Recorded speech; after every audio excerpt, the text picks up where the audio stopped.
संबंध और उनके नाम, ब्लड रिलेशन एवं उनके नाम। माँ या पिता का पुत्र भाई होता है। माँ व पिता का पुत्री बहन होती है। माँ का भाई मतलब मामा होता है। पिता का छोटा भाई मतलब चाचा होता है।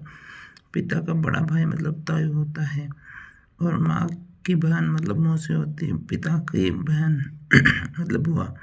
बुआ का पति फूफा होता है। माँ का पिता मतलब नाना होता है, ग्रैंडफादर। और पिता का पिता होता है दादा। और माँ की माता होती है नानी। और पिता की माता होती है दादी। और पुत्र की पत्नी होती है पुत्रवधू या बहू। पुत्री का पति मतलब दामाद। और पत्नी की बहन मतलब साली। और पति की बहन मतलब ननद। पति का भाई मतलब साला। और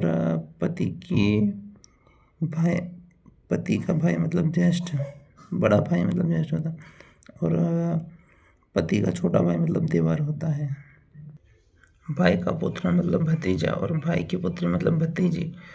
पत्नी का पति मतलब ससुर, पिता है जो। और पत्नी का माता मतलब सास और ससुर, देख लीजिएगा। उसी तरह चाचा और ताऊ का लड़का होता है भाई। चाचा ताऊ की लड़की होती है बहन। छोटी बहन का पति होता है बहनोई। बड़ी बहन का पति होता है जीजा। उसी तरह छोटे भाई की पत्नी होती है भाई बहू। और बड़े भाई की पत्नी मतलब भाभी। और लड़की या लड़की का लड़का मतलब पोता है पोती। उसी तरह पोते की पत्नी पतोहू मतलब परपोती। और लड़की की लड़की मतलब पोती या नातिन पोती, समझिएगा। नातिन पोते और लड़की परपोता और परपोती होती है। भाई बहन का पुत्र या पुत्री मतलब भांजा और भांजी होते हैं।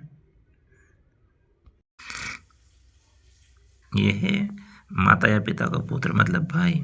दादी या दादा का पुत्र या पुत्री मतलब बुआ या चाचा या पिता। न भाई न बहन मतलब स्वयं। और इकलौता पुत्र होना मतलब एक मात्र पुत्र। इकलौती जो पुत्री या बहन मतलब एक मात्र पुत्री या बहन। भाई की पत्नी मतलब भाभी। बहन का पति मतलब बहनोई। या फिर आपने मौसा और मौसी का पुत्र और पुत्री मतलब मौसेरा भाई बहन। और फूफा और बुआ का पुत्र पुत्री मतलब फूफेरे भाई बहन। चाचा और चाची का पुत्र या पुत्री मतलब चाचेरे भाई बहन। उसी तरह ये जो है हमारे भाई का पुत्र या पुत्री मतलब भतीजे या भतीजी। बहन का पुत्र या पुत्री मतलब भांजा या भांजी। और पति और पत्नी का भाई बहन मतलब ननंद और साली। और उसी तरह पति और पत्नी का भाई क्रमशः देवर और साला। पुत्री का पति मतलब दामाद। और पुत्र की पत्नी मतलब पोतोहू मतलब देख सकते हैं आप माता और पिता के पिता क्रमशः नाना और दादा होते हैं। उसी तरह माता और पिता की माँ होती है नानी और दादी। माता और पिता की बहन होती है क्रमशः मौसी और बुआ। उसी तरह माता और पिता का भाई होता है क्रमशः मामा और चाचा। माता और पिता की पुत्री बहन होती है। तो ये जो रक्त संबंध है इन्हीं का हमें आवश्यकता पड़ेगी जब हम सवाल को हल करेंगे, जो क्वेश्चन आएंगे।